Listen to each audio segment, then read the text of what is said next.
Well, I began my journey, see, yes, with company cars, with the old GLX 1.2, yes, superseded by the GLX 1.2 new shape, and the quickly moving along to the 1.8 GTD and the 1.8 GTD new shape.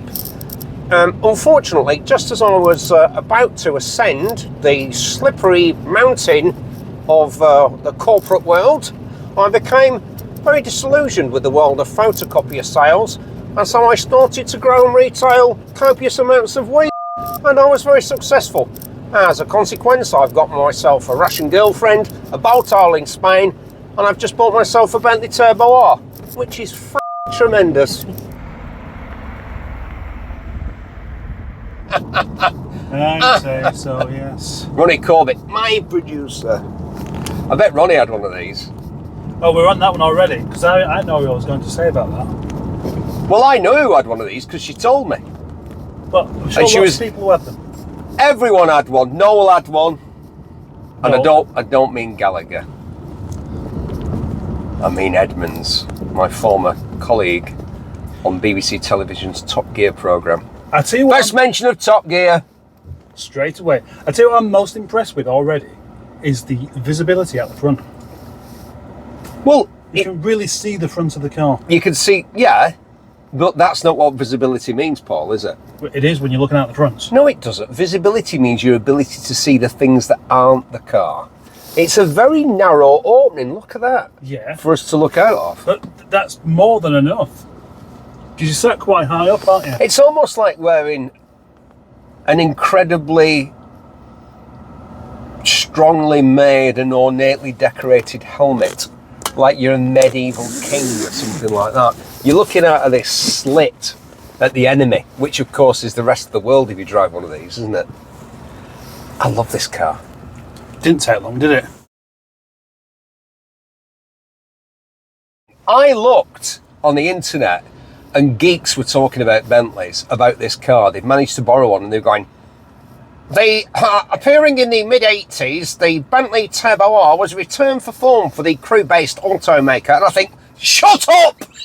You're not allowed to talk about Bentleys in that geeky voice. And by the way, you've only ever driven one, that one that you've managed to let somebody lend you. Ask me how many Bentleys I've driven.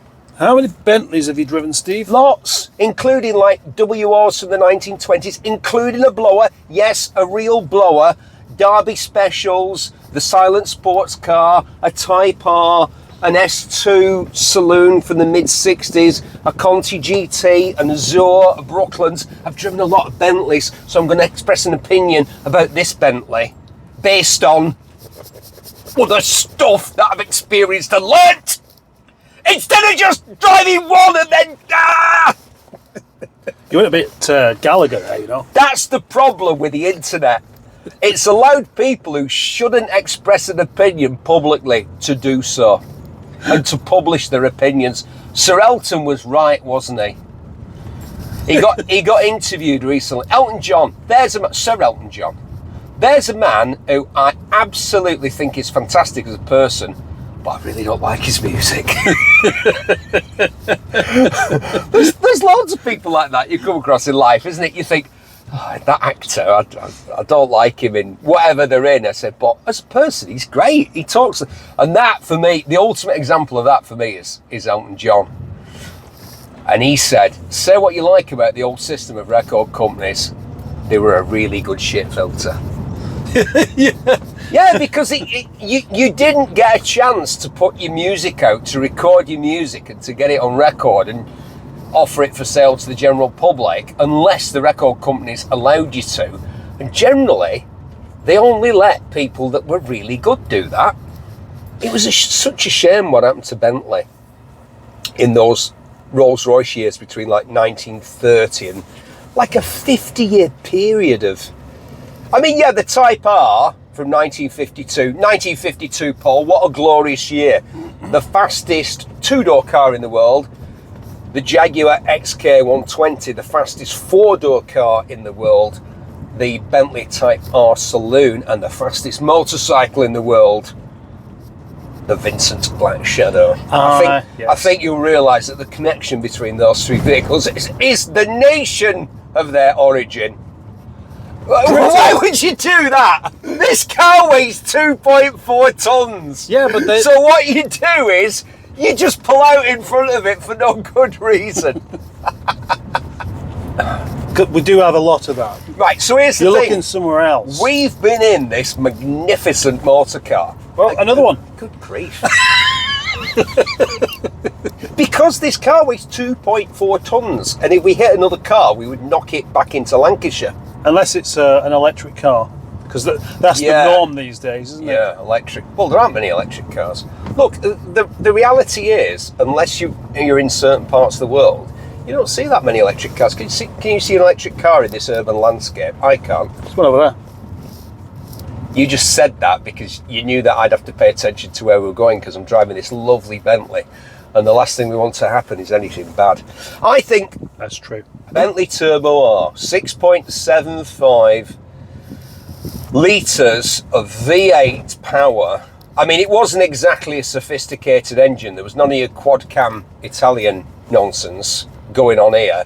Walter Owen Bentley, the founder of the company, one of the greatest Britons of the 20th century, in my opinion, it also happens to be true. His mantra was capacity, you know. So is he an American then? Was Walter Owen Bentley American? Get out of this car right now. What are you talking about? Did he have a moustache? No, I don't think he did, actually. Brilliantining his hair down in a very specific way to indicate that he wasn't balding. Which a lot of men did back in the day, didn't they? The thing is, when you lose your hair, you discover something that you've never known throughout your whole life. You discover what shape your head is. Unless you've been in like prison or the army or whatever. If you just had a regular haircut, when you start to go bald, you discover what shape your head is. And unfortunately, some people haven't got a nicely shaped head. But I have. Look, my head's a lovely shape. We'll have a close-up of that in a bit. We will. Oh, can we get a Bentley through that gap? Well, I think you can get it through, but there's kind of that fear of what if you can't. Yeah, well, unfortunately, that car's sticking out a bit too much. It is a bit, yeah. And so I'm going to wait here until the traffic clears rather than chance scratching the lovely Dubonnet. Are we saying Dubonnet for this, whatever colour this car is? You've said it, so let's stick with it. So this car was also the Rolls-Royce Spirit, the Silver Spirit. But as a Silver Spirit, it lacked the turbo. It was turbo-free. And as a consequence, it was something like 220 brake horsepower from a 6.75 litre V8 engine. It's not a lot. This would have been more like, of course, at the time. Well, here's the thing: a lot of writers and a lot of YouTubers. Are we YouTubers? I suppose we are, aren't we? We're on YouTube. That's what we are now. Well, that's what you are now. Really? Is that what it's come to? It's come to this. I don't mind. I enjoy it because I'm not censored. If I want to say I can. Yeah, because it's me that's got to bleep it out. And a lot of people say, oh, Rolls-Royce, the parent company, didn't quote power figures at the time. They just said adequate. Well, they did quote power figures because they sold the car in Germany and it's illegal to not quote power figures in Germany. So we completely know how much power each incarnation of the Rolls-Royce Silver Spirit and the Bentley Turbo R had.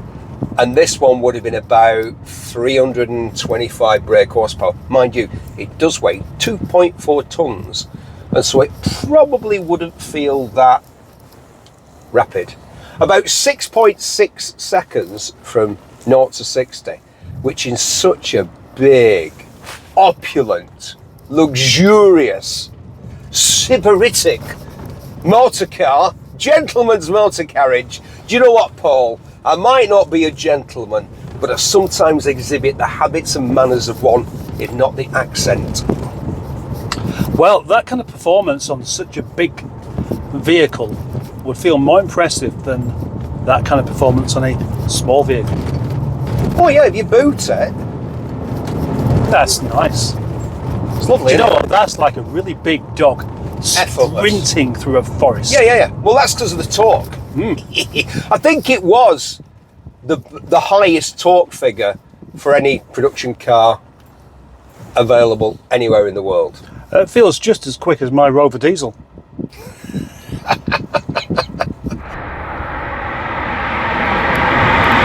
Drove these quite a lot pre-Top Gear, and I'll tell you why. You're thinking, why would, like Jay Leno always tells the stories about when he worked for that exotic car dealership before he was famous, and so he got to drive the long wheelbase, big engine Mercedes, Rolls Royce, Maseratis, Ferraris, Bentleys, all that sort of stuff. I found myself in a not dissimilar position in my early 20s in that I worked as the assistant to a bloke who had plenty of money and loved cars. He didn't like driving that much though, and so I used to do almost all the driving if we went anywhere, and we travelled around all over the country. And he owned a very nice Aston Martin. And here's the thing, I remember at the time, he had a Range Rover, and it was a big deal to have a Range Rover. This would have been the mid to late 80s. Having a Range Rover was a big deal. A 4.6 HSE, a Range Rover Vogue, pale blue. It was a big deal. Yesterday I was in Bolton, and I went past the Range Rover dealership, and there were just lines and lines and lines of Range Rovers waiting for people to come in and put down a ton of money for them. I do think that that car, in being so ubiquitous, has lost something. Do you not, Paul? I think it's, well, you associate a Range Rover these days not with class, but tracksuits. And tracksuits? Yeah, Really? What do you mean, really? Well, yeah, because tracksuits and ITV3. ITV3. Yeah.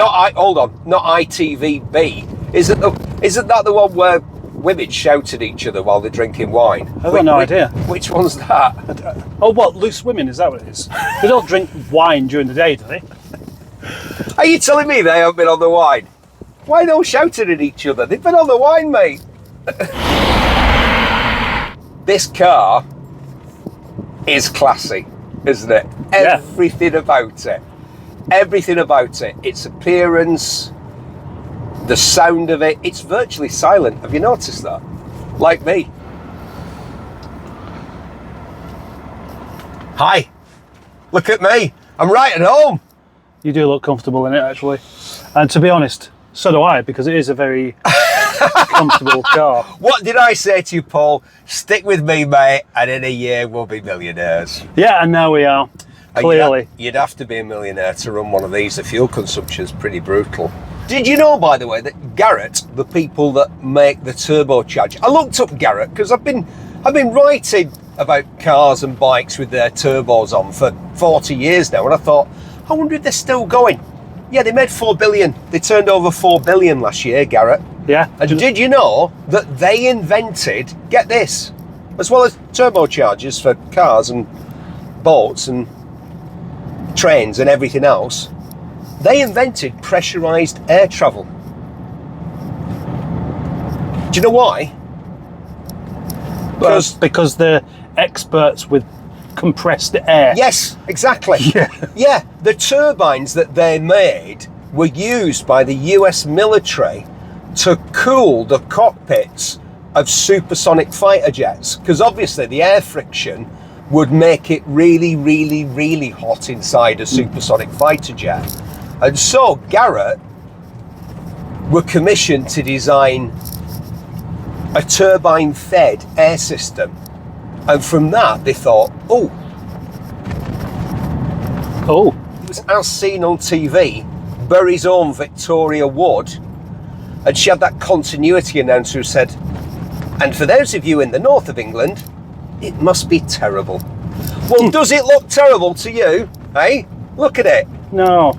Do you know what? See that old lady crossing the street with a stick? See that old lady there crossing the street? It's a man. That's you in 10 years, that is. That was quite Python-esque, wasn't it? Old lady, I'm a man. What? I've got the steering wheel here. I can't really see about half of the speedo. You wouldn't get that in a German car, would you? You wouldn't get in a BMW or a Mercedes No. of this period and find that half of the speedo was obscured by your hand on the steering wheel or the steering wheel itself. It's not that great when it's looked at with cold clinical eyes, but when it's experienced with the passion and the spirit of a true Englishman, then it just makes your heart sing, doesn't it? Wasn't that pretentious, that bit, but you know what? That's what I actually think. I actually think that this is like Blenheim Palace or like Stonehenge or that fella with the big, what's it, that's carved into the side of that hill. You know the fella with the big one who's got a club in his hand? The Kerin Abyss Man, is that what he's called? I thought it was called Tackle Man. Tackle Man. No, he's on the Jamaican dancehall scene. Tackle Man. He's very popular. I mean, you know, this car is remarkable, but it's big and it's wafty and it uses too much fuel and it's a little bit noisy when you get up to speed. That BMW, the E32, was almost silent. The V12, an amazing engine, and the sportiness of it for such a big, comfortable, quiet car was remarkable. As a motor car, it was better than this Bentley Turbo R. But if I'd have been him, if I'd have been the bloke signing the cheque, I would have bought one of these because... Well, look at the presence it has. Exactly, Paul. It's... Exactly. As we drive it along, you can see people looking, Yeah. even when you're not looking to see if they're looking. Yeah. You just know they are. It's got charisma. It's got personality. And the charisma and personality. If it was a person, who do you think it'd be? Never mind which celeb, and I'm going to get onto that in just a sec because... The flap it. The flap it! If it was a person, Who would it be? I'm going to say Martin Kemp. Martin Kemp? I was going to say Sir Winston Churchill. And you said, what, Martin Kemp out of Spandau Ballet? Yeah.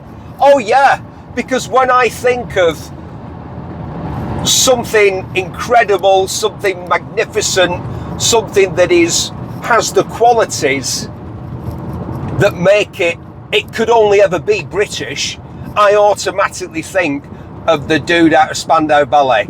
This is Sir Winston Churchill in automotive form. Everything that was great about him is everything that's great about this car. It's British, it's powerful, it's stylish, it has a unique appearance, it has a incredible presence, and you're name checking one of the, well, he was one of the major players in the new romantic / I thought that appealed to you. Blitz Kid movement. I thought you was going to say the same thing. Martin Kemp. I didn't really, but fancy a natter. No, but I do fancy a natter. 892 666 333 894. Remember coming in from the pub and phoning a saucy premium sex line No. and then getting a whacking great bill a month later? Yeah. Well, now that the internet's awash with every conceivable kind of pornography, we've come up with an entirely different idea. 90s car natter. Discuss defunct budget brands like Daihatsu. or Proton, Or the other one. Peridura. Lie about how fast your Astrovan was. Or your escort van. Same. Or what's going to be the fuel of the future? Will it be petrol? Or diesel. Remember, 8 9 2 666 333 894. 90s car natter is based in the Cayman Islands. It's £2 a minute. When you get a wacky bill, don't come looking for us because we're in the Cayman Islands. All together now. 0892 666 333 894. 90s car natter. I don't want this.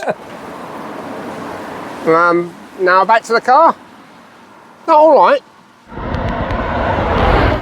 So, Steve, which celebrity could you imagine of having this particular car when it was brand new?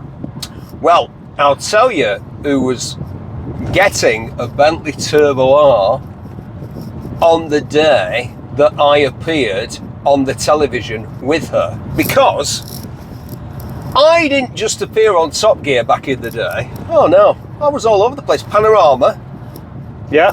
999 with Michael Burke. Do you remember that? Yep. I was on that. I was on Through the Keyhole. We've already discussed that with Yep. Lloyd Grossman and David Frost. Yeah. But the programme that I used to be on most, apart from Top Gear, was This Morning with Richard and Judy. Oh, right. Yes. I love going on there. It was great. And I was on there one day and I was talking to, do you remember, a photograph of her lycra-clad, her pert lycra-clad form will slide on, I would imagine, either her or the Green Goddess, or like Mad Lizzie, because you know what he's like.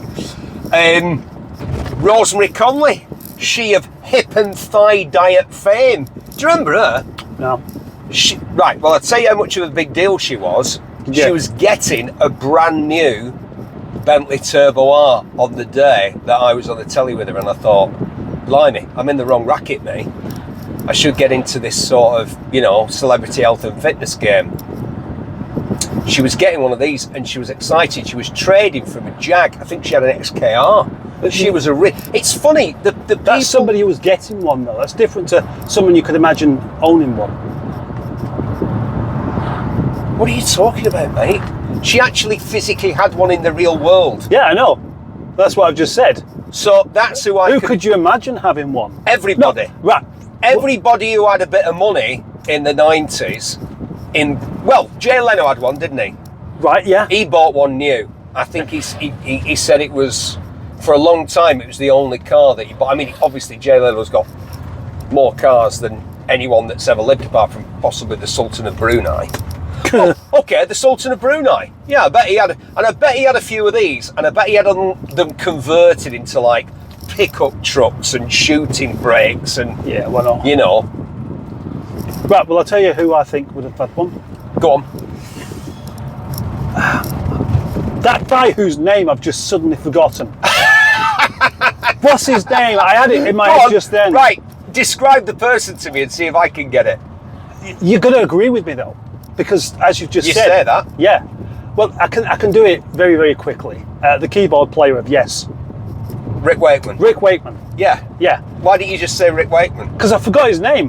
How can you forget Rick Wakeman's name? Well, I wouldn't have never forgotten his name, but he would Do you have know had what? one of these. Right, I'll bet he did. Yeah, I bet he did. I agree with you. Yeah. I think Rick Wakeman, because he's a big lad, isn't he? And Well- this is a big car. Yeah. There's plenty of room in here. We're just driving around. Well, oh, look, a Citroen. Yeah, Citroen. wow. Oh, A Xanthia. Ah, Xanthia Redfern. yeah. This fella with his 3 Citroens, his 3 90s Citroens, he's a Xanthia fancier. That's what he is, isn't he? Very good. He's got 3. Xanthia Turner. Is it awful to drive? No, it's different. It's different to just about every other car that you've driven.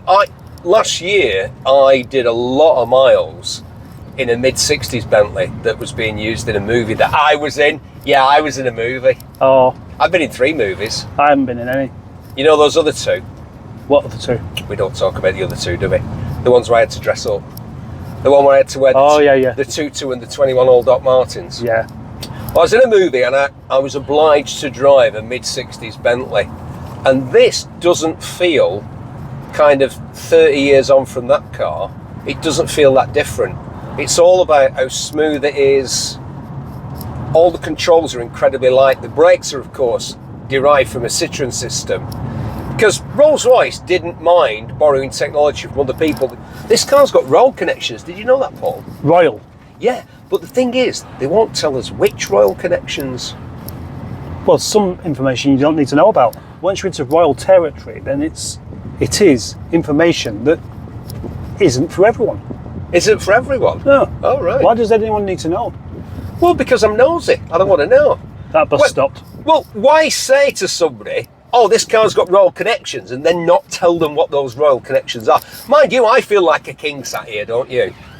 I'm not sat there. Do you know what's even better than the incredible burr walnut veneer dashboard and door cappings? Look at the marquetry. I believe that's what it's called. You know when they inlay another form of veneer into the veneer that's already there? Yeah, that has impressed me an awful lot as well, actually. You won't get that anywhere else. Do you know what it reminds me of?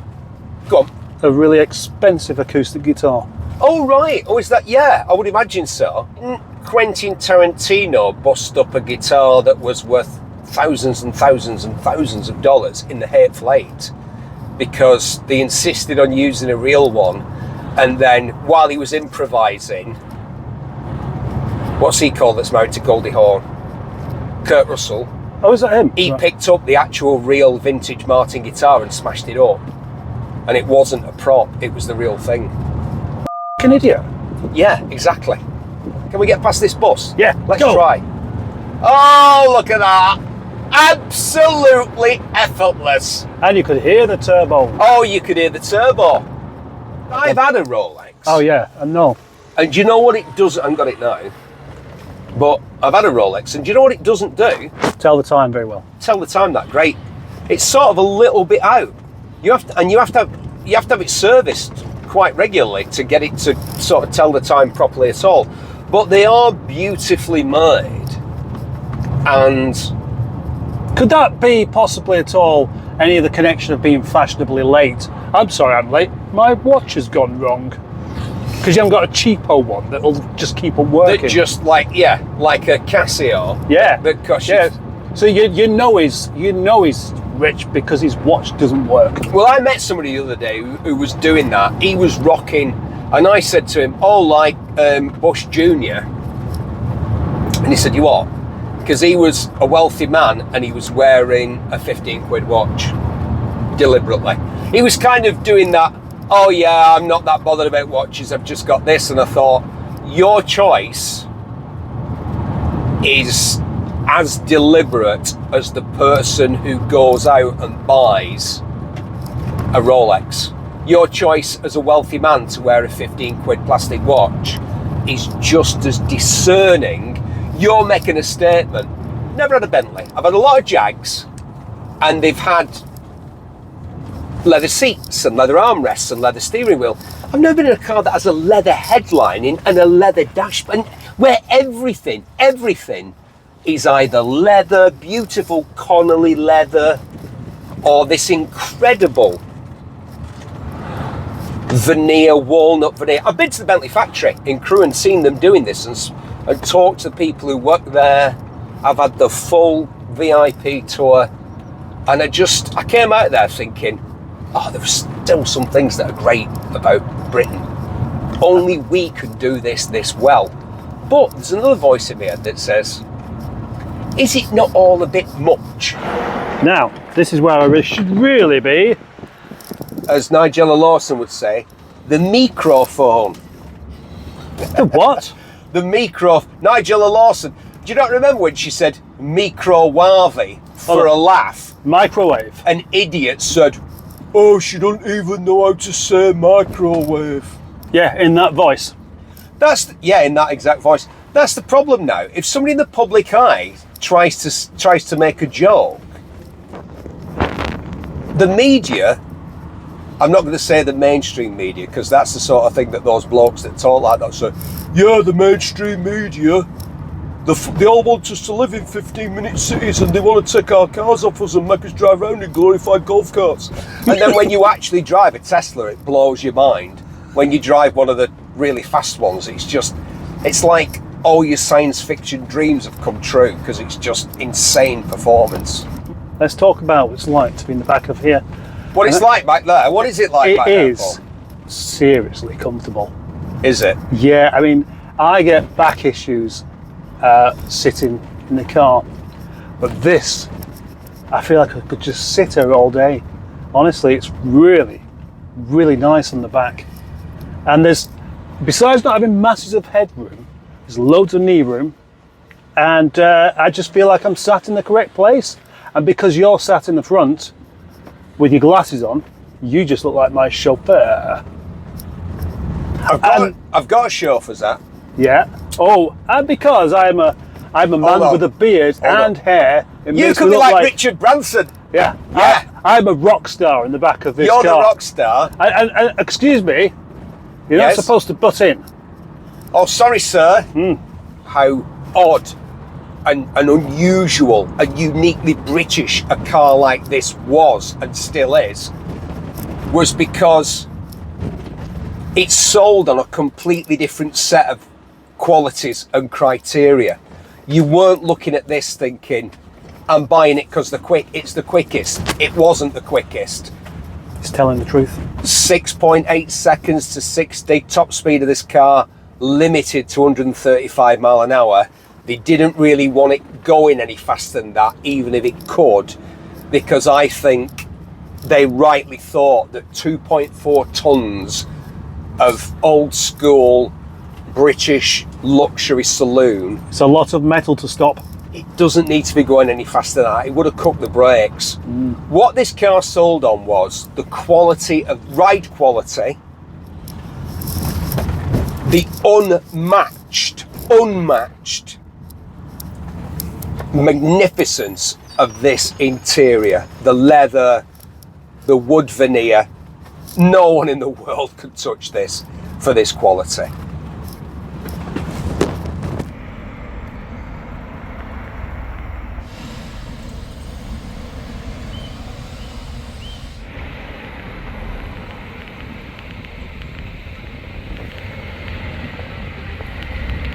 Look at this colour in the sunshine. How fantastic. I love everything about it. Look at these door handles. Handles. You press that in, you shut the door. The giant vault-like door of this 2.4 tons of British automotive engineering at its very finest. Let me show you the boot. Come here. I want to show you this. Right. Firstly, isn't that fantastic? Look at that, so beautiful. You just do that. There you go, a massive boot. That's what I like about this car. You push a button and you open a handle. You close a boot, you turn a key to lock it. It's very analog. It's very 25 years after the war. It's very me. At 60 years of age, 6 decades old, I think I'm exactly the right age to still appreciate a car that's this sporty. I wish that busker would fuck.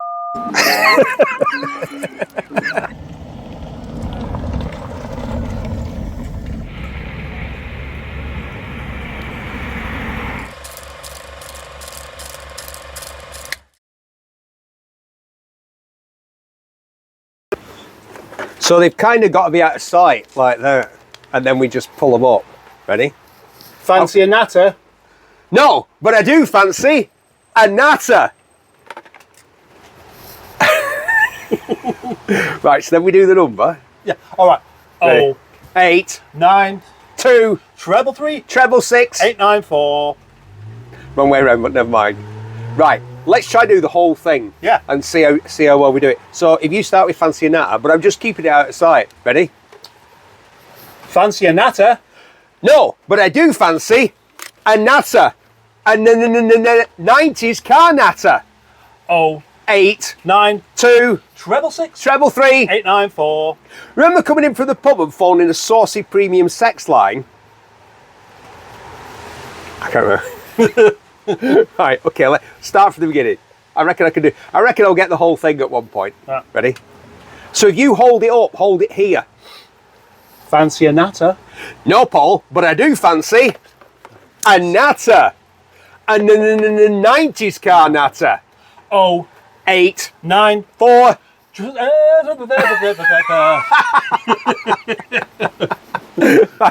That's one. Right, let's try doing the whole thing. We'll get there quick. Ready?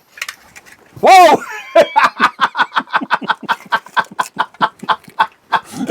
Right. Fancy a natter? No, but I do fancy a natter. 90s car. No, I don't think we should have that there. I think we should just do the number. Right. Okay. Okay. Right. Okay.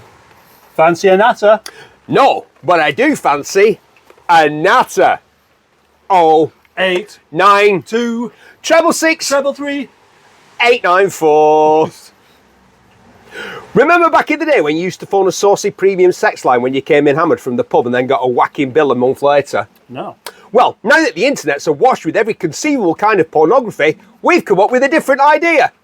90s car natter. Discuss defunct budget brands like Daihatsu? or Proton, Or the other one? Peridua. That's it? Yeah, that's it. Lie about your... I'll cut that bit in.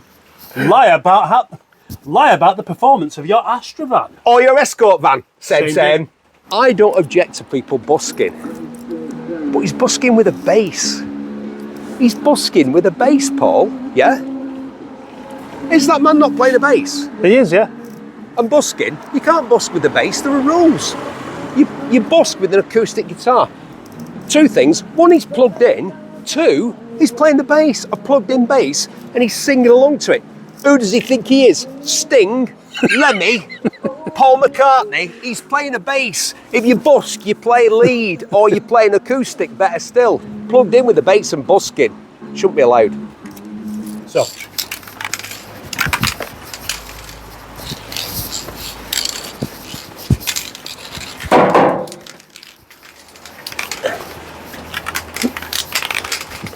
Wankers. You know it. Oh, yeah. New kids on the block have let themselves go. We're looking at a laugh, aren't you? Yeah.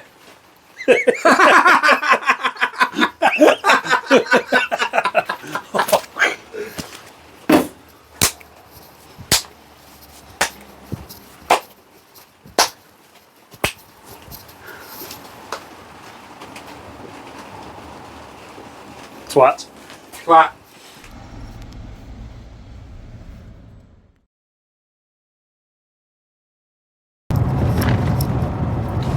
I think one thing that's interesting, there's more than one thing that's interesting about this remarkable car.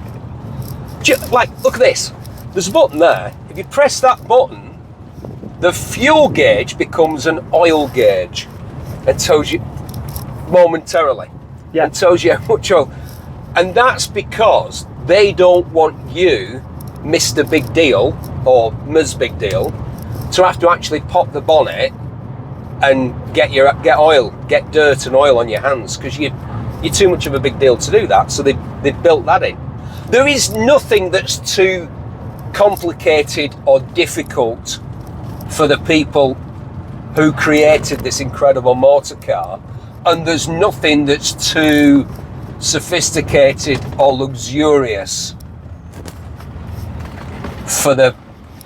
Oh, please don't do that. Why would you do that? Yeah, just come barreling. No, it's okay.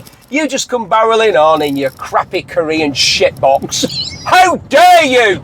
How dare you risk damaging this stately home on wheels? Do you want me to leave that bit in? Yeah, you can leave. That's what I genuinely think.